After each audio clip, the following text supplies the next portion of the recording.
We spent the night up on the mountain, big fire, full moon celebration. And there was a moment where the music stopped and it was almost as if a spotlight had been cast over me, and everybody in the circle was like, "Who are you?" And I could tell they were travelers too, but they saw something different in me. They were telling me that I've been walking and walking just to end up here. Of all places, I'm here. And the next morning, I didn't have that urge to leave like I normally do, where everybody around me wanted me to disappear. I was an eyesore, and I felt welcome. I finally felt secure, I felt really loved. So I decided that I was gonna stay the whole year here, something that I've never done before.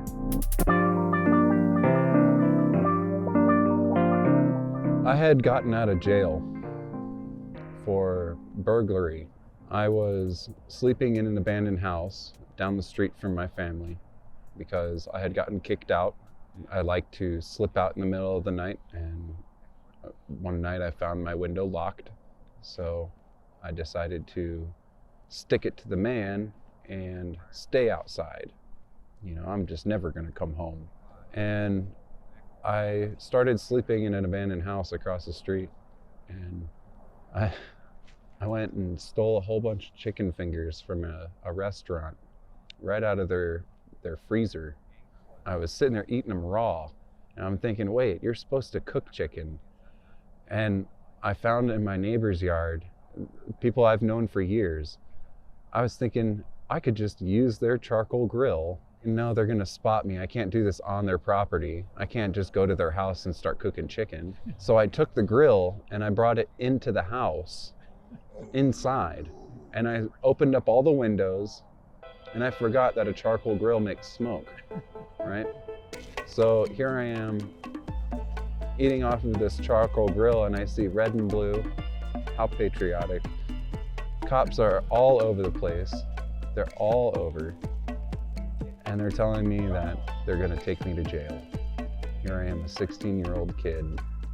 Not once did they see a problem with anything going on there. It really fucked with my head. Really messed with the way I viewed everything. And I met this girl, Kira. We were hanging out at the St. Pete College at the library, and I saw this girl gallivanting back and forth like a deer, jumping over aisles, holding a stack of books, running 100 miles an hour, not dropping a single book. I'm thinking, who is this person? And we talked for about 3 weeks. And in that 3 weeks, we found that we liked each other a lot. And that third week, I asked her, would you like to walk with me to California? And she said, yeah. I read a half of a book. It's called The Circle Maker by Mark Batterson. Talked about prayer circles. Some girl brought it to my house and left and said, you gotta read this. I said, don't even leave it, because I don't read books. And I don't. I've only read 3 books. That was my 3rd book I ever read in my life. Picked up that book and I started reading it. Talked about prayer circles and how the Indians, how they've come from way back when, where they circle something in a prayer and miracles happen inside of it, or good things happen from it. So here's this guy talking about it, a pastor writing the book, and he says, so he goes home to Washington, D.C., and he does a 4-block prayer circle on top of Capitol Hill. And his church now stands in that 4 blocks. I went, wow, you know, whoa, that's not 10,000 years BC, that's like right now. And so then he did another prayer circle right below it, three blocks. And he owns one of the largest congregations in Washington, D.C. through 2 prayer circles. I closed the book. That was the end of it right there. I closed the book and I said, damn, I'm gonna do one around America. I left 10 days later. I was on foot, walking. Nearly 5,000 miles walked and plenty more to go. It's a challenge a California man has taken to spread love and kindness around the U.S. 3 years ago, 65-year-old Randy Montgomery hit the open road to begin his journey with a purpose. The 14,500-mile walk around the perimeter of the U.S. may sound daunting to most. Out of 13 years, give or take some, I've I have gone to jail. I've definitely gone to the hospital a couple times, and had a couple weeks where I just didn't want to walk at all. I think I would sum it up to a full 10 years, all of my travels together. Freight trains, bicycles, skateboards, scooters, inline skates at one time. Giving all my stuff to a dog, like putting my pack on a dog and the dog would carry my stuff for a minute. Like, out of all that, I want to say about 650,000 miles. It's, I'm not even 30 yet. On my very first day, I walked about a mile, and I had about, I think we weighed it was 80 some pounds in my backpack. It took 2 men to put it on my back when I took off walking, and then they said, "Hey, see you, Randy." Well, by the time they went up to the next overpass and went by me waving at it, it already broke and I had it on the ground. But I couldn't, my hip, I was 62 years old then, and my hip, every now and then it'd go act like it went out. And I thought, well, wow, that's what it's like when your hip goes out. It was painful, but I'll go back in, I'd be fine. When I started walking with that, I couldn't do it. It started hurting, and I went, wow, wait a minute. These people in this town gave me a farewell. Here I am on the first mile, I can't walk. I went, holy shit, I didn't figure that. I never thought, I'm healthy. And so I called my sister in Crescent City, and her and her husband came down and took all the weight out of the backpack. It left me a few things to get to 80 miles to Crescent City. I said, okay, I'll see you in 4 days, because I told myself I was going to be there on the 4th of July, and I left July 1st. So I started walking, and it didn't go away. It kept hurting, and I couldn't walk. I had a bandana on my head. I had my sunglasses on. I was actually walking down this Oregon coastal trail, crying my eyes out, because I was going, what am I going to do? I saw this bench overlooking the ocean. So I sat on that bench, man, looking at the ocean, and it was such a trip, because I'm sitting there, and all of a sudden, man, I've always heard the greatest healer of all is right above us. I mean, I looked over these clouds, the ocean, and I said, man, is there truth to this? And I'm talking to the clouds. I thought, wow, it's kind of crazy, But I explained my whole story, how I read this book. I've always wanted to know what I could do for the world. And I said, man, I want this more than anything. I said, is there a way, you can really help this, make this work? I said, and I talked for a while, and then I finally said, well, all right, I put my backpack on and started walking, and I didn't feel my hip. I felt a little something, but not bad. I kept walking, and pretty soon, man, I was strutting, just cruising. And I thought, wow, man, I walked 27 miles that day. And I've walked 8,000 miles since, and I've never, ever felt my hip since. I spend a lot of time to myself. There's a lot of reactions that you have when you're by yourself. You lose all your water spills out onto the ground, and now I've got to figure out water again. And it's been 3 days carrying that water. I don't even know where water is right now. So that right there is one of the most traumatizing things to ever have to go through, is desperation of dehydration.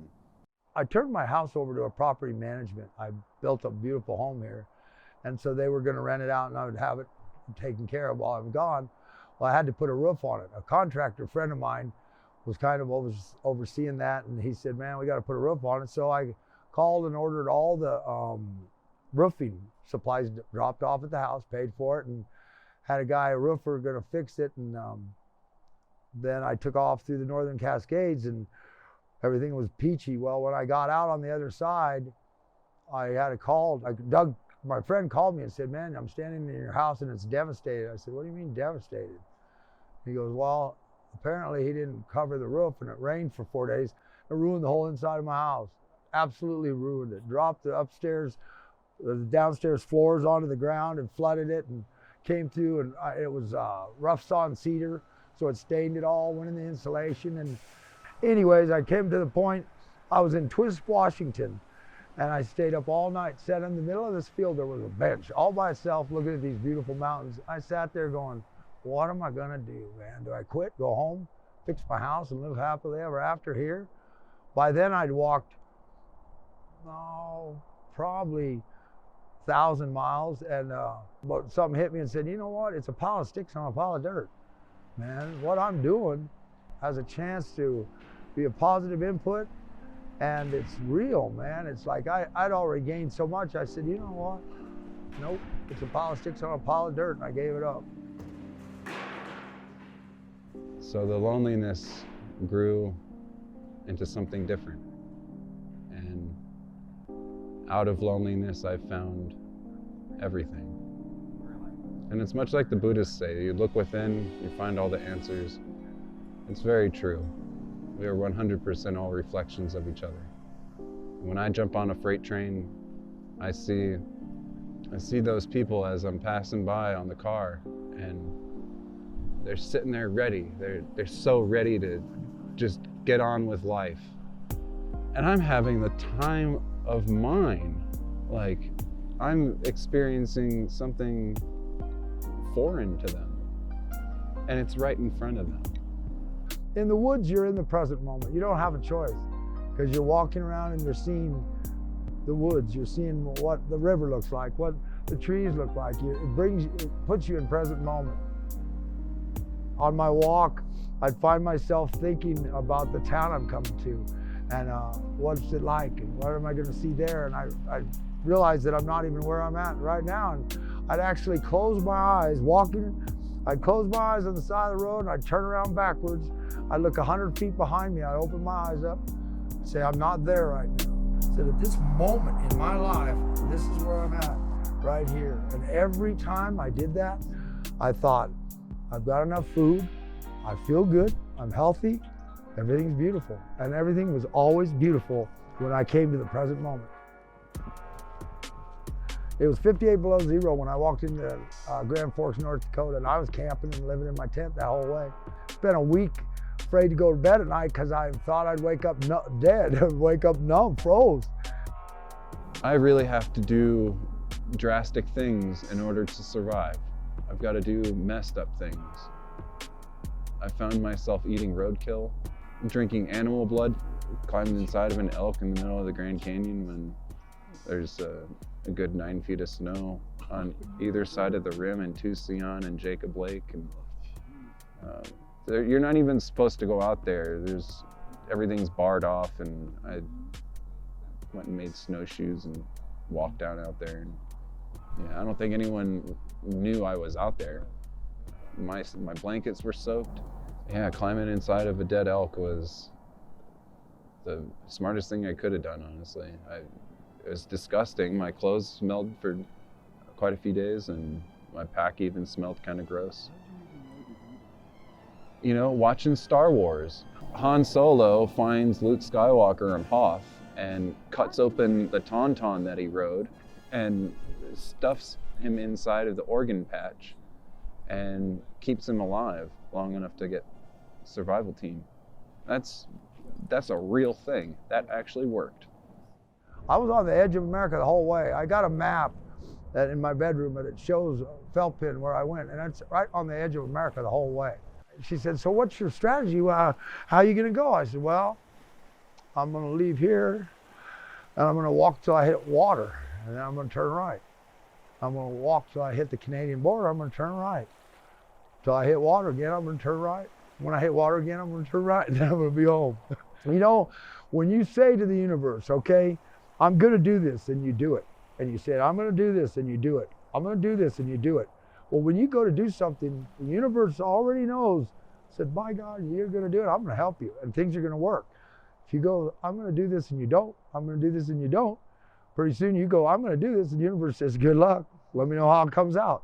For one California man, it's about the people he hasn't met that inspire him to walk. Everyone has been so friendly towards me. Unbelievable. People ask me, what's the bad things that happened to you? 4,400 miles, not one thing. I'm hiking down Spring Hill, the other side. I am confronted with a rather small mountain lion. It was kind of spooky. It's hooking around me and watching me really good, and I'm focused on it, and it's trying to flank me. I got my walking stick.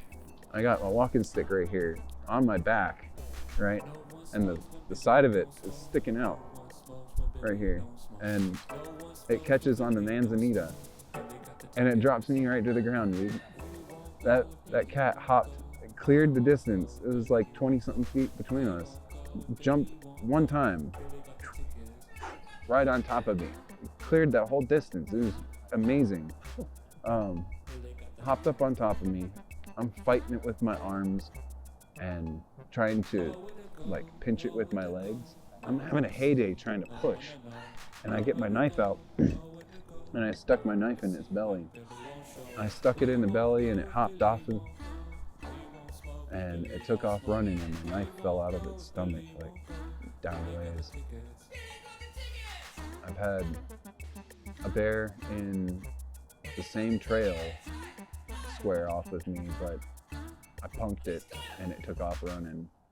You know, you juke it, you scare it, you know. It's like, you know, big brother picking on a little brother, like, you know, older kid picking on a littler kid, you know, I'm gonna get you a lunch money, fool, and